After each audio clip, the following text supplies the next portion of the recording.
नमस्कार दोस्तों, युक्ति आईएएस में आपका हार्दिक स्वागत है। आज हम बात करेंगे करंट अफेयर के एक अगले टॉपिक पे। आगे बढ़ने से पहले मैं जो भी स्टूडेंट अगर चैनल को सब्सक्राइब न किए हो चैनल को सब्सक्राइब कर दें, लाइक करिए, शेयर करिए, कमेंट कीजिए और अपने महत्वपूर्ण जो भी सुझाव है सुझाव देने के लिए आप लोग फ्री है, ठीक है। तो कल मैंने करंट अफेयर के 2 लेक्चर लिए थे, दोनों पार्ट 1 पार्ट 2 करके कल दिया गया था वीडियो आपको। आज हम अगले टॉपिक पे बात करेंगे जो मेन जो भी टॉपिक है, चाहे कोई भी परीक्षा हो, चाहे यूपीएससी की परीक्षा हो, चाहे बीपीएससी, स्टेट पीसीएस कोई भी हो, चाहे इंटरव्यू हो, चाहे कुछ भी हो, हर जगह आपका ये करंट अफेयर काम देगा। आपका चाहे पॉलिटी का पेपर हो, चाहे इकोनॉमिक्स का पेपर हो, चाहे इंटरनेशनल रिलेशन का पेपर हो, हर मुद्दों पे मैं बात करूंगा आप लोगों के साथ। तो चलिए आज हम समय गवाते नहीं, बिना गवाए हुए सीधे मुद्दे पे बात करते हैं। तो आज का पहला जो टॉपिक है, जम्मू और कश्मीर में परिसीमन की बात की जा रही है। इसका क्या महत्व है, क्योंकि सभी लोग जानते हैं कि जम्मू और कश्मीर जो है और केंद्र शासित प्रदेश बन चुका है। जम्मू और कश्मीर और लद्दाख 2 केंद्र शासित प्रदेश बन चुके हैं, जहां पर जम्मू कश्मीर में विधानसभा है और जम्मू कश्मीर के जो उपराज्यपाल हैं जिनका नाम है मनोज सिन्हा साहब है। आप सभी को पता है कि जम्मू और कश्मीर 2019 में उसे विशेष दर्जा जो था उसका समाप्त कर दिया गया था। इन्हीं सब मुद्दों पर बात करूंगा, क्योंकि वहाँ पे चुनाव भी हुए हैं, चुनाव का परिसीमन भी कराना है, 10 साल पे जनगणना भी की जाती है, परिसीमन का कुछ नियम भी होता है। इन सभी मुद्दों पर मैं बात करूंगा। तो चलिए सबसे पहले हम बात करते हैं जम्मू और कश्मीर में परिसीमन। आखिर क्या मतलब है परिसीमन का, क्यों जम्मू कश्मीर में किया जा रहा है।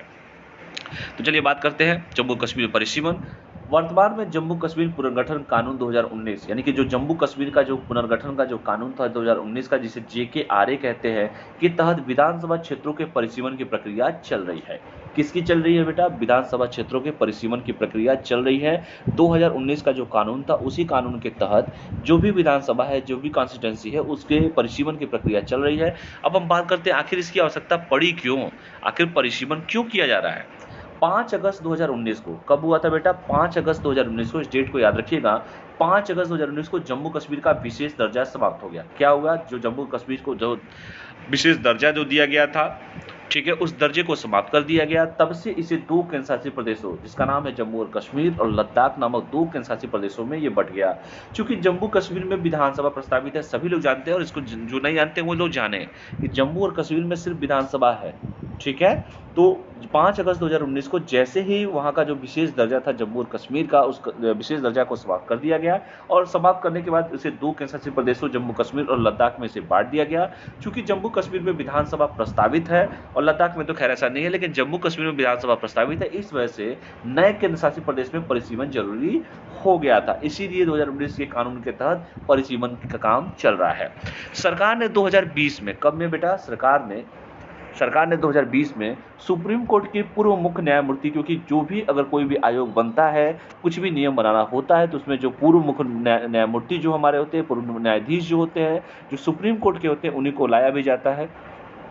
तो सरकार ने क्या किया था कि मार्च 2020 में ही सुप्रीम कोर्ट की पूर्व मुख्य न्यायमूर्ति, जिनका नाम है रंजन प्रकाश देसाई के नेतृत्व में परिसीमन आयोग बनाया था। इसके साथ ही साथ और भी सदस्य होते हैं आयोग में। तो सदस्य कौन कौन थे देख लीजिए। इसके अलावा चुनाव आयुक्त, जिनका नाम है सुशील चंद्रा, नाम याद रखिएगा, चुनाव आयुक्त जो थे वो सुशील चंद्रा, और जम्मू कश्मीर के चुनाव आयुक्त के शर्मा भी इस परिसीमन आयोग के सदस्य हैं। तो देखिए यहाँ से कितने क्वेश्चन आपको देखने को मिल रहा है। पहला है कि जम्मू कश्मीर पुनर्गठन कानून कब आया था? 2019 में आया था। इसकी आवश्यकता इसलिए पड़ी क्योंकि उनका जो विशेष दर्जा था वो समाप्त करके 2 केंद्र शासित प्रदेशों जम्मू कश्मीर और लद्दाख नामक 2 केंद्र शासित प्रदेश बनाए गए हैं। जम्मू और कश्मीर में विधानसभा है, लद्दाख में तो नहीं है, और इसीलिए जम्मू कश्मीर में चुनाव होता भी है, विधानसभा है, उपराज्यपाल मनोज सिन्हा साहब हैं, और सरकार ने, सुप्रीम कोर्ट ने, जैसे मैंने कहा कि 2020 में पूर्व न्यायमूर्ति रंजन प्रकाश देसाई की अध्यक्षता में इसका एक आयोग बनाया था, जिसके और भी सदस्य हैं, जिसमें आपके हमारे जो चुनाव आयुक्त हैं जो सुशील चंद्रा साहब हैं, और जो हमारे जम्मू कश्मीर के जो चुनाव आयुक्त है के शर्मा भी इस परिसीमन आयोग के सदस्य हैं। तो देखिए यहाँ तक आपको ध्यान से पढ़ना चाहिए, ठीक है। चलिए और भी बात करते हैं, परिसीमन क्या होता है इस बारे में हम बात करते हैं, ठीक है। परिसीमन का निर्धारण कैसे होता है कि संविधान के अनुच्छेद 82, कब बेटा? किस एक्ट आर्टिकल में? 82 में कहा गया कि प्रत्येक 10 साल के में जनगणना के बाद सरकार परिसीमन आयोग बना सकती है।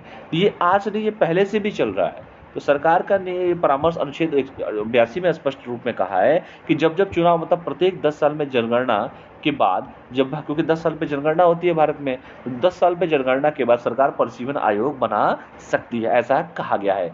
क्यों किया जाता है देख लीजिए, क्योंकि आयोग ही आबादी के हिसाब से लोकसभा और विधानसभा के लिए सीटें घटा और बढ़ा सकता है, क्योंकि सभी लोग जानते हैं कि जो हमारी लोकसभा की सीटें होती है या विधानसभा की सीटें होती है, एक पर्टिकुलर जो जनगणना की जाती है उसके आधार पर इन्हें बराबर बराबर बांटा जाता है। इसका मुख्य उद्देश्य है कि आबादी के हिसाब से विधानसभा और लोकसभा के बराबरी से बांटना है, ताकि पूरे देश में एक वोट की एक ही कीमत रहे। ठीक है, तो इस हिसाब से पूरे कॉन्स्टिट्यूंसी को इस तरीके से बांटा जाता है जनगणना करके, ताकि सीटों का बंटवारा जो है सही तरीके से किया। मान लीजिए ए सीट है, कोई बी सीट है, तो सीटों का बंटवारा ऐसे हो कि सही तरीके से हो जाए। इसका और देखिए, इसका मुख्य उद्देश्य आबादी के हिसाब से विधानसभा और लोकसभा क्षेत्रों को बराबरी से बांटना है, ताकि पूरे देश में एक वोट की एक कीमत रहे। इसीलिए परिसीमन किया जाता है, जनगणना इसीलिए किया भी जाता है। इसका उद्देश्य सीमाओं मतलब पिछली जनगणना के आंकड़ों के आधार को इस तरह से फिर से बनाना है, ताकि सभी सीटों की आबादी जहां तक संभव हो पूरे राज्य में समान हो जाए, यानी कि जो जनगणना उस आंकड़े को लिया जाता है। एक निर्वाचन क्षेत्र की सीमाओं को बदलने के अलावा इस प्रक्रिया के परिणाम स्वरूप राज्यों में सीटों की संख्या में परिवर्तन हो सकता है। हालांकि सीटें हमेशा बढ़ती हैं, घटती तो है नहीं। तो यहाँ से आपको ये देखने को मिला है किस अनुच्छेद के तहत है, कितने साल पे किया जाता है, इसका क्या मतलब है। ठीक है, तो इस चीजों को आप ध्यान से देख लीजिए कि परिसीमन का क्या मतलब होता है। अब हम बात करते हैं जम्मू कश्मीर का परिसीमन कब कब हुआ है, इस मुद्दों पे हम बात कर लेते हैं। क्योंकि देखिए, पॉलिटी में अगर हिसाब से पढ़ेंगे तो सब कुछ पढ़ना पड़ेगा आपको एक एक डेटा मैं यहाँ पे दे रहा हूँ, एक एक सीरीज दे रहा हूँ, ताकि एक दूसरे से देखिए कैसे बधा हुआ है। अब हम बात करेंगे, जैसे परिसीमन मैंने बताया, अब जम्मू कश्मीर का परिसीमन के बारे में हम लोग बात करेंगे, क्योंकि जम्मू कश्मीर का ही परिसीमन का एक्ट चल रहा है। ये जम्मू कश्मीर में इससे पहले ऐसा नहीं है कि पहली बार हो रहा है, इसके पहले 3 बार हो चुका है परिसीमन। 1963 में, 1973 में, 1995 में परिसीमन हुआ था। ठीक है, तो इसको ध्यान दीजिएगा, 63, 73 और 95 में परिसीमन हुआ था। और राज्य में 1991 में जनगणना नहीं हो पाई थी। इसी के कारण 1996 के चुनाव के लिए 1981 की जनगणना को आधार बनाया गया था, क्योंकि हर साल आधार जो बनाया जाता है वो, जैसे मान लीजिए 2021 चल रहा है, तो आंकड़ा कौन सा ले रहा है, 2011 का हम आंकड़ा लेकर अभी भी चलते हैं। कोविड आ गया था, नहीं हो पाया। तो इसको ध्यान से पढ़िएगा कि इसके पहले जो है 1963 में, 73 में, 95 में परिसीमन हुआ था, और 91 में जबकि जनगणना नहीं हुई। इसके कारण जो है 1996 के चुनाव के लिए 1981 की जनगणना का आधार बनाकर सीटों का निर्धारण हुआ था। जम्मू कश्मीर में परिसीमन का था जम्मू कश्मीर रीऑर्गेनाइजेशन एक्ट के प्रावधानों का भी ध्यान रखना होगा। इसे अगस्त 2019 में संसद ने पारित किया था। कब पारित किया था बेटा?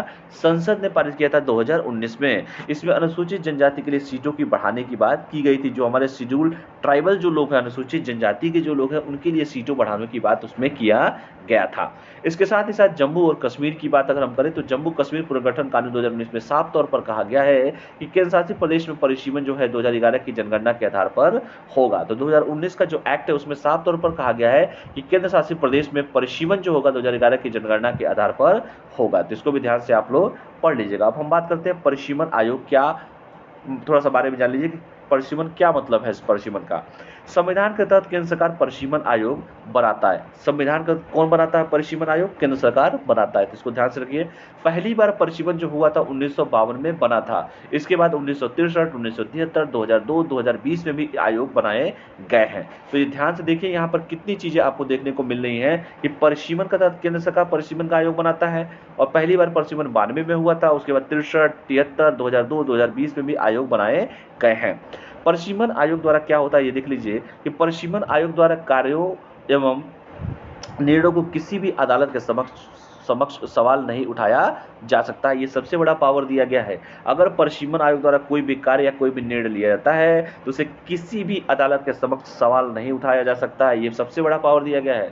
और परिसीमन आयोग के लागू होने के बाद राष्ट्रपति द्वारा परिसीमन आयोग की नियुक्ति की जाती है, और यह संस्था निकाय निर्वाचन आयोग के साथ मिलकर काम करता है। तो देखिए कितनी बड़ी चीज इसमें है। यहाँ से यूपीएससी लगातार क्वेश्चन बनाता है, स्टेट पीसीएस भी लगातार क्वेश्चन बनाता है कि परिसीमन आयोग की स्थापना कब की गई थी, सबसे पहली बार कब की गई थी, कितनी बार परिसीमन आयोग बनाए गए हैं, परिसीमन आयोग का कार्यों का निर्णयों को क्या किसी अदालत में चुनौती दी जा सकती है कि नहीं दी जा सकती है। इसके साथ ही साथ राष्ट्रपति का क्या कर्तव्य है, राष्ट्रपति क्या काम कर इसके लिए करता है कि एक बार अगर एक्ट बन जाएगा तो परिसीमन आयोग की नियुक्ति भी राष्ट्रपति के द्वारा की जाती है, और यह संस्था और निकाय जो है निर्वाचन आयोग के साथ मिलकर काम करता है, कोऑर्डिनेशन करता है। परिसीमन आयोग की अध्यक्षता जो होती है वो उच्चतम न्यायालय के एक अवकाश प्राप्त न्यायाधीश द्वारा की जाती है। अभी मैंने आपको रिसेंटली बताया, देसाई साहब कर रहे हैं। इसके अतिरिक्त इस आयोग में मुख्य निर्वाचन आयुक्त या मुख्य निर्वाचन आयुक्त द्वारा नामित कोई निर्वाचन आयुक्त तथा संबंधित राज्यों के निर्वाचन आयुक्त शामिल होते हैं। सुशील चंद्रा भी शामिल हुए थे, बताया था अभी मैंने आप लोगों को। और शर्मा साहब भी, के शर्मा भी शामिल हुए थे, ये भी मैंने आपको बताया। तो ये परिसीमन आयोग में कौन कौन लोग शामिल होते हैं, ये सब आप आराम से इसको पढ़ सकते हैं। ठीक है, तो इसको ध्यान से पढ़िएगा। जो मैंने आपको बताया जम्मू कश्मीर पुनर्गठन परिसीमन आयोग के बारे में जो बताया जा रहा है परिसीमन, इसमें देख लीजिएगा JKRA का एक्ट 2019 का है। 5 अगस्त 2019 वो डेट है जब जम्मू कश्मीर में जो विशेष दर्जा था उसको समाप्त कर दिया गया, 2 भागों में बांटा गया। जम्मू कश्मीर और लद्दाख 2 केंद्र शासित प्रदेश है। जम्मू कश्मीर में विधानसभा है, लद्दाख में नहीं है। जम्मू कश्मीर के उपराज्यपाल जो है मनोज सिन्हा साहब है। तो इसको ध्यान से आप लोग पढ़ लीजिएगा। जम्मू कश्मीर में जो 2020 का जो सुप्रीम कोर्ट ने कहा था उसको भी ध्यान से आप लोग पढ़ लीजिएगा। परिसीमन अनुच्छेद 182 में होता है, 10 साल पे जनगणना होती है। आबादी के हिसाब से इसको बांटने के लिए किया जाता है, चाहे लोकसभा की सीटें हो चाहे वो विधानसभा की सीटें हो। जम्मू कश्मीर का परिसीमन कब हुआ था? 92 में पहली बार हुआ था, फिर 63, 73, 95 में हुआ था। इसको ध्यान से आप लोग पढ़ लीजिएगा। ठीक है, चलिए अगला जो टॉपिक हम पढ़ेंगे वो टॉपिक दूसरा जो टॉपिक होगा वो पढ़ेंगे, चूंकि पॉलिटिक्स से रिलेटेड ही है इसीलिए मैं चलिए इस टॉपिक को पढ़ा देता हूँ। बाकी जो टॉपिक बचा हुआ है वो नेक्स्ट सेशन में पढ़ा दिया जाएगा। तो आज का हम दूसरा जो टॉपिक पढ़ेंगे वो भारत का महान्यायवादी के बारे में पढ़ेंगे, अटॉर्नी जनरल ऑफ इंडिया के बारे में पढ़ेंगे। तो चलिए हम बात करते हैं यूपीएससी की परीक्षा हो चाहे भारत की कोई परीक्षा हो, सबसे ज्यादा क्वेश्चन इससे पूछे जाते हैं। परिसीमन तो है ही अपने आप में एक बहुत तगड़ा टॉपिक, लेकिन भारत का महान्यायवादी एक बहुत बड़ा पद होता है। और इस जैसे महाधिवक्ता होता है वैसे महान्यायवादी होता है। ठीक है, महाधिवक्ता राज्यों में होता है, महान्यायवादी जो होते हैं वो केंद्र में होते हैं। तो चलिए बात करते हैं केंद्र सरकार ने क्या किया है रिसेंटली, कि जो हमारे भारत के महान्यायवादी थे जिनका नाम था के वेणुगोपाल को कार्यकाल को 1 वर्ष के लिए बढ़ा दिया गया है और वेणुगोपाल को महान्यायवादी के रूप में नियुक्त किया गया है। तो जो इनका कार्यकाल था उसका टाइम पीरियड बढ़ा दिया गया है, हालांकि इसके पहले भी बढ़ाया जा चुका है। तो कहने का मतलब है 1 वर्ष के लिए इनको एक्सटेंड कर दिया गया, इनके सेवा विस्तार को बढ़ा दिया गया है, जिनका नाम है के वेणुगोपाल। ठीक है, के वेणुगोपाल। यह दूसरी बार है जब केंद्र सरकार ने इनका कार्यकाल बढ़ाया। ये ऐसी बात नहीं है कि पहली बार किया गया, दूसरी बार किया गया लॉकडाउन की वजह से, और जरूरत भी इनकी थी सरकार को। वर्ष 2020 में वेणुगोपाल के पहले कार्यकाल को बढ़ाया गया था, अब 2021 में बढ़ा दिया गया। वेणुगोपाल को 2017 में भारत का 15वां महान्यायवादी नियुक्त किया गया था। और इस क्वेश्चन को ध्यान से पढ़ लेना, क्योंकि आजकल बहुत ये भी पूछ रहा है कि कौन सा नंबर के महान्यायवादी हैं। ये 15वां महान्यायवादी है, 2017 में इनकी नियुक्ति की गई थी, 2020 में इनका कार्यकाल को बढ़ाया गया, फिर 21 में बढ़ा दिया गया है। इसको ध्यान से आप लोग पढ़ लीजिएगा। वेणुगोपाल सर्वोच्च न्यायालय में लंबित कई संवेदनशील मामलों में सरकार के कानूनी बचाव की कमान संभालेंगे, जिसमें संविधान के अनुच्छेद 370 और नागरिकता संशोधन अधिनियम को निरस्त करने की चुनौती शामिल है। तो इनका बहुत बड़ा एक रोल है, इसी की वजह से सरकार जो है इनको अभी इनके पद पर बने रहने देना चाहती है, उनके सेवा विस्तार को लगातार बढ़ा रही है, क्योंकि बहुत सारे ऐसे संवेदनशील मामले हैं। उन मामलों में सरकार के कानूनी सलाहकार के रूप में कानूनी बचाव की कमान संभालने के लिए इनको रखा गया है। खास करके जम्मू संविधान के अनुच्छेद 370 और नागरिकता संशोधन अधिनियम को निरस्त करने की जो चुनौती शामिल है, इसलिए उनको रखा गया है कि वो रहेंगे तो और अच्छे तरीके से इसको डील कर सकते हैं। ठीक है, चलिए और आगे बात करते हैं इनके अटॉर्नी जनरल ऑफ इंडिया। थोड़ा सा परिचय जान लीजिए इनके बारे में, क्या क्या होता है। भारत का महान्यायवादी देवता संघ की कार्यकारिणी का एक अंग होता है। ठीक है, जैसे संसद होता है, लोकसभा, राज्यसभा और विधानसभा, लोकसभा, राज्यसभा और राष्ट्रपति से मिलकर संसद बना होता है। लोकसभा, राज्यसभा और राष्ट्रपति से मिलकर संसद बनता है। वैसे ही जो महान्यायवादी होता है वह संघ की कार्यकारिणी का एक अंग होता है। महान्यायवादी देश का सर्वोच्च कानूनी अधिकारी होता है। महान्यायवादी क्या होता है बेटा? देश का सर्वोच्च कानूनी अधिकारी होता है, यानी कि कानूनी दांव पेच बहुत खेलता है, ये सरकार का बचाव भी करता है। ठीक है, तो भारत का जो महान्यायवादी होता है देश का सर्वोच्च कानूनी अधिकारी होता है। संविधान के अनुच्छेद 76 में भारत के महान्यायवादी के पद का प्रावधान किया गया है। और यूपीपीसीएस में तो यार लगातार ये क्वेश्चन पूछता है, ऐसा नहीं है, बहुत बार पूछा है क्वेश्चन। ठीक है, तो इसको ध्यान से आप लोग पढ़िएगा कि भारत के न्यायवादी का जो अनुच्छेद, किस अनुच्छेद में इसके बारे में जो वर्णन किया गया है, अनुच्छेद 76 में जो है भारत के महान्यायवादी के पद का प्रभाव किया गया है। ठीक है, तो इसको ध्यान से आप लोग पढ़िएगा। नियुक्ति और पात्रता के बारे में थोड़ा सा हम लोग पढ़ लेते हैं। इसकी नियुक्ति कौन करता है, कितने साल के लिए किया जाता है, क्या ऐसी योग्यता होनी चाहिए कि कौन व्यक्ति बन सकता है। तो महान्यायवादी की जो नियुक्ति होती है देश के प्रेसिडेंट साहब, जो हमारे राष्ट्रपति है रामनाथ कोविंद साहब जैसे है, वैसे ही देश के महान्यायवादी की नियुक्ति जो होते हैं राष्ट्रपति द्वारा सरकार की सलाह पर की जाती है। सरकार सलाह करती है, सरकार ही बताती है कि भैया किसको बनाना है, राष्ट्रपति कहता है कि अच्छा ठीक है उनको बना देते हैं, कोई दिक्कत नहीं है, लेकिन सरकार से मशवरा करके ही बनाया जाता है। सरकार जो कहती है वही करना भी पड़ता है। ठीक है, तो राष्ट्रपति जी पकड़ के बना देते हैं उनको। महान्यायवादी की नियुक्ति जो होती है राष्ट्रपति द्वारा सरकार की सलाह पर की जाती है। वह ऐसा व्यक्ति होना चाहिए, ऐसे गरे को किसी और को नहीं बनाया जाता है। कुछ नियम होते हैं, हर व्यक्ति नहीं बन सकता है, कुछ नियम होते हैं जो उसको फुलफिल करेगा वही बनेगा। तो कौन व्यक्ति बनेगा भैया? तो वह ऐसा व्यक्ति होना चाहिए जो सर्वोच्च न्यायालय का न्यायाधीश नियुक्त होने के योग्य हो, यानी कि जो सुप्रीम कोर्ट का जो न्यायाधीश है वो नियुक्त होने के कोई व्यक्ति योग्य होता है। अर्थात और भी कंडीशन है, वो भारत का नागरिक हो। पहला कंडीशन तो ये कि भारत का नागरिक हो, उसे उच्च न्यायालय के न्यायाधीश के रूप में कार्य करने का 5 वर्षों का अनुभव है। पहला केस तो ये कहता है कि सुप्रीम कोर्ट का न्यायाधीश नियुक्त होने के योग्य हो, यानी कि सुप्रीम कोर्ट का न्यायाधीश बन जाए, उसके योग्य हो, अर्थात वो भारत का नागरिक हो, वो तो रहना ही है, या उसे किसी भी हाई कोर्ट में कम से कम 5 वर्षों का अनुभव हो, या किसी उच्च न्यायालय में वकालत करने का 10 वर्ष का अनुभव हो। यानी कि न्यायाधीश के रूप में अगर वो किसी हाई कोर्ट में 5 साल तक रहा हो या वकालत 10 साल तक किया हो हाई कोर्ट में, तब भी काम चलेगा। ठीक है, राष्ट्रपति के अनुसार वो न्यायिक मामलों का योग्य व्यक्ति हो। ठीक है, तो सभी लोग नहीं बन सकते हैं। अगर राष्ट्रपति को लगता है कि भैया योग्य व्यक्ति है तो उसी को बनाएगा। तो 3 कंडीशन है, पहला सुप्रीम कोर्ट का न्यायाधीश बनने के लिए योग्य हो, दूसरा हाई कोर्ट का जो न्यायाधीश के रूप में 5 वर्षों का अनुभव हो, या किसी उच्च न्यायालय में 10 वर्षों का वकालत कर चुका हो, ये भी अनुभव है, या राष्ट्रपति के अनुसार वो बेस्ट जो है न्यायिक मामलों का योग्य व्यक्ति हो, ये भी हो सकता है। कार्यावधि कितनी होती है संविधान द्वारा तय नहीं है, इसलिए तो एक्सटेंड किया जा रहा है बार बार इनको। निष्कासन कैसे होता है ये जान लीजिए कि जब इनको रखा गया है तो हटाएगा कौन। तो निष्कासन महान्यायाधीश को हटाने की प्रक्रिया और आधार संविधान में नहीं बताया गया है। वह राष्ट्रपति के प्रसाद पर्यंत पद पर धारण करता है। यानी कि राष्ट्रपति के प्रसाद पर्यंत यह धारण करता है। राष्ट्रपति किसी भी समय हटाया जा सकता है, क्योंकि राष्ट्रपति अपॉइंट कर सकता है, राष्ट्रपति ही हटा सकता है, और राष्ट्रपति सरकार के कहने पर इसको अपॉइंट करता है। तो इसको कितने साल तक लिए रखा जाए, जैसे सबका फिक्स होता है भैया सुप्रीम कोर्ट के मुख्य न्यायाधीश कितने हैं, हाई कोर्ट वाले कितने हैं, लेकिन महान्यायाधीश के लिए ऐसा कोई नियम नहीं, इसलिए कार्यकाल को हमेशा बढ़ाया जा रहा है। इनको 17 में लाया गया, 15वां ये महान्यायवादी थे ये। ठीक है, तो इसको ध्यान से आप लोग पढ़िएगा। ठीक है, चलिए और आगे बढ़ते हैं। कर्तव्य और कार्य में देख लीजिए, संविधान द्वारा तय नहीं है कि कितने साल तक रहेंगे। निष्कासन की प्रक्रिया यह है कि संविधान में ऐसा कोई उल्लेख ही नहीं किया गया है कि राष्ट्रपति के प्रसाद पर्यंत ये पद धारण करते हैं और राष्ट्रपति द्वारा किसी समय इनको हटाया जा सकता है। तो ये लगातार क्वेश्चन पूछता है। ये सारा नियम बता दिया है, उसको ध्यान से पढ़ लीजिएगा, पॉलिटी के हिसाब से बड़ा इंपॉर्टेंट रहेगा। कर्तव्य और कार्य क्या क्या है थोड़ा सा जान लीजिए कि आखिर किस लिए इनको, किस उद्देश्य से इनको रखा गया है। ऐसे कानूनी मामलों पर भारत सरकार को सलाह देना जो राष्ट्रपति द्वारा उसे भेजे जाते हैं। तो इनका कर्तव्य है, यही इनका कार्य है कि ऐसे कानूनी मामलों पर भारत सरकार को सलाह देना है। सरकार सलाह मांगेगी, देना पड़ेगा इनको, जो राष्ट्रपति द्वारा उसे भेजे जाते हैं। कानूनी रूप से ऐसे अन्य कर्तव्यों का पालन करना जो उसे राष्ट्रपति द्वारा सौंपे जाते हैं। राष्ट्रपति अगर कोई भी कहेगा कि भैया इस मसले पे देखो आपकी क्या राय है, आप ही बताइए कैसे क्या करना चाहिए, तो इनको राष्ट्रपति को बताना पड़ता है। तो ऐसे कानूनी मामलों पर सरकार को सलाह देना है जो राष्ट्रपति द्वारा उसे भेजे जाते हैं, या कानूनी रूप से ऐसे अन्य कर्तव्यों का पालन करना जो उसे राष्ट्रपति द्वारा सौंपे जाते हैं। तो इसको भी ध्यान से पढ़ लीजिएगा। भारत सरकार की ओर से उन सभी मामलों में जो कि भारत सरकार से संबंधित है, सर्वोच्च न्यायालय या किसी भी उच्च न्यायालय में उपस्थित होना, जाना है वहाँ पे महान्यायवादी को, और जाके वहाँ पर केस को लड़ना भी है, सही तरीके से अपने पक्ष को रखना भी है, सरकार के न्यायालय में उपस्थित होना है। संविधान के अनुच्छेद 143 में सर्वोच्च न्यायालय से परामर्श करने की राष्ट्रपति की शक्ति के तहत राष्ट्रपति द्वारा सर्वोच्च न्यायालय में किए गए किसी भी संदर्भ में सरकार का प्रतिनिधित्व करना इनका काम है।